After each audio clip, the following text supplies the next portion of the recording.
कार्तिक कृष्ण एकादशी की व्रत कथा। धर्मराज युधिष्ठिर कहने लगे कि हे भगवान, कार्तिक कृष्ण एकादशी का क्या नाम है, इसकी विधि क्या है, इससे करने से क्या फल मिलता है, जो आप विस्तार पूर्वक बताइए। भगवान श्री कृष्ण बोले कि कार्तिक कृष्ण पक्ष की एकादशी का नाम रमा है। ये बड़े बड़े पापों का नाश करने वाली है। ध्यान पूर्वक सुनो। ये राजन, प्राचीन काल में मुचुकुंद नामक का एक राजा था। उसकी इंद्र के साथ मित्रता थी और साथ ही यम, कुबेर, वरुण और विभीषण भी उसके मित्र थे। ये राजा बड़ा धर्मात्मा, विष्णु भक्त और न्याय के साथ राज करता था।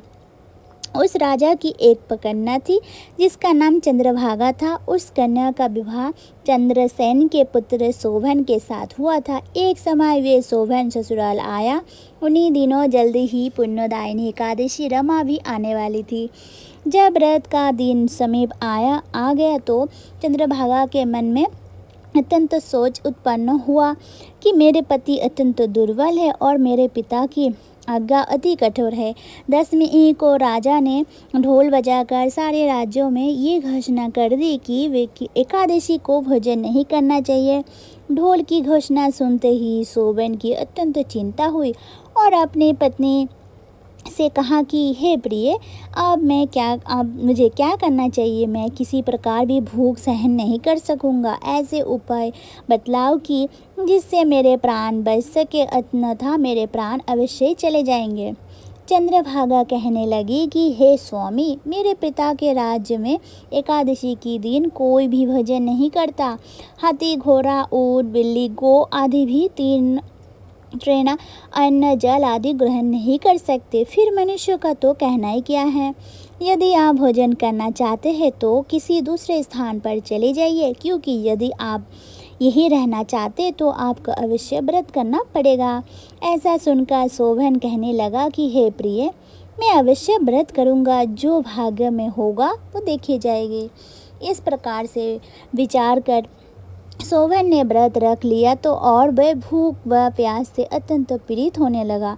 जब सूर्य नारायण अस्त हो गए, रात्रि को जागरण का समय आया, जो वैष्णवों को अत्यंत हर्ष देने वाला था, परंतु शोभन के लिए अत्यंत दुखदायी हुआ। प्रातःकाल होने शोभन के प्राण निकल गया। तब राजा ने सुगंधित काष्ठ से उसका दाह संस्कार करवाया, परंतु चंद्रभागा ने अपने पिता की आज्ञा से अपने शरीर को दग्ध नहीं किया और शोभन की अत्यंत स्तुति क्रिया के बाद अपने पिता के घर में ही रहने लगी। रमा एकादशी के प्रभाव से शोभन को मंदोदचल पर्वत पर धन ध्यान से युक्त तथा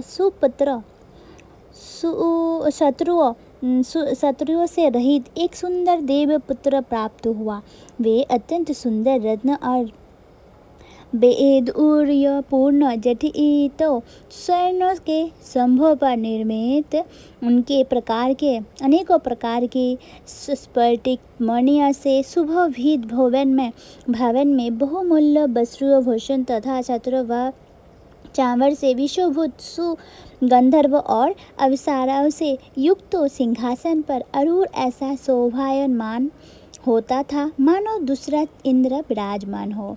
एक समय मुचुकुंद नगर में रहने वाले एक सोम शर्मा नामक ब्राह्मण तीर्थ यात्रा करता हुआ घूमता घूमता उधर आ निकला और उनसे शोभन की पहचान कर कि वे तो राजा का जामाई शोभन है, उसके निकट गया। शोभन भी उसे पहचान कर अपने आसन से उठकर उसके पास आया और प्राणवादी उसके एक कुशल प्रश्न किया। ब्राह्मण ने किया कि राजा मुचुकुंद और उसकी पत्नी कुशल से हैं, नगर में भी सब प्रकार से कुशल है, परंतु है राजन, हमें आश्चर्य हो रहा है। आप अपना वृत्तांत कहिए और कि ऐसा सुंदर नगर जो ना कभी देखा ना सुना, आपको कैसे प्राप्त हुआ। तब शोभन बोला कि कार्तिक कृष्ण की रमा एकादशी का व्रत करने से मुझे ये नगर प्राप्त हुआ, परंतु ये अस्तित्व है, ये स्थिर हो जाए ऐसा उपाय कीजिए। ब्राह्मण कहने लगे कि हे राजन, ये स्थिर क्यों नहीं है और कैसे स्थिर हो सकता है, आप बताइए, फिर मैं अवश्य कमेवो ये उपाय करूँगा। मेरी इस बात को आप मिथ्या न समझिए। शोभन ने कहा कि मैंने इस व्रत को शुद्ध रहित होकर किया है, अतः वे सब कुछ अस्थिर है। यदि आप कंद की कन्या चंद्रभागा को ये सब वृत्तांत कहे तो वे स्थिर से हो सकता है। ऐसा सुनकर उस श्रेष्ठ ब्राह्मण ने अपने नगर लौटकर चंद्रभागा के से सब वृत्तांत कह सुनाया। ब्राह्मण के वचन सुनकर चंद्रभागा बड़ी प्रसन्नता से ब्राह्मण से चंद्रभागा कहने लगी, हे प्रिय, तुम मुझे वहाँ ले चलो, मुझे प्रतिदेव के दर्शन की तीव्र लालसा है।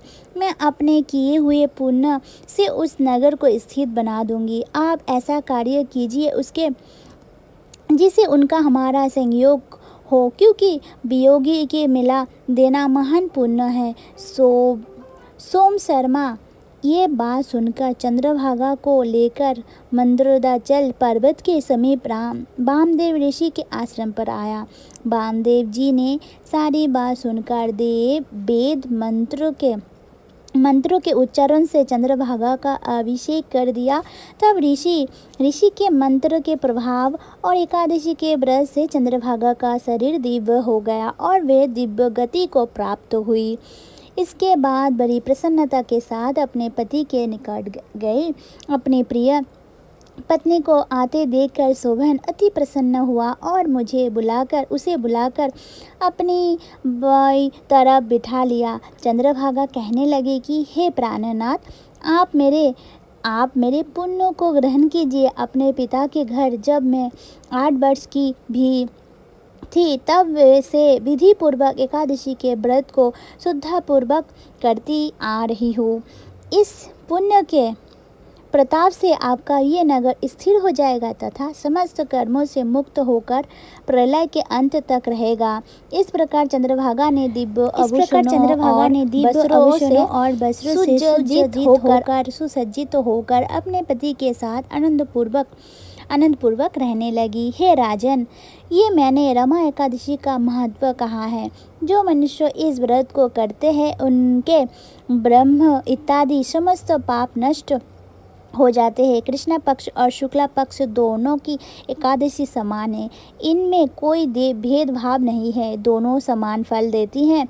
जो मनुष्य इस महत्व को पढ़ते अथवा सुनते हैं वे समस्त पापों से छूटकर विष्णु लोक को प्राप्त होते हैं।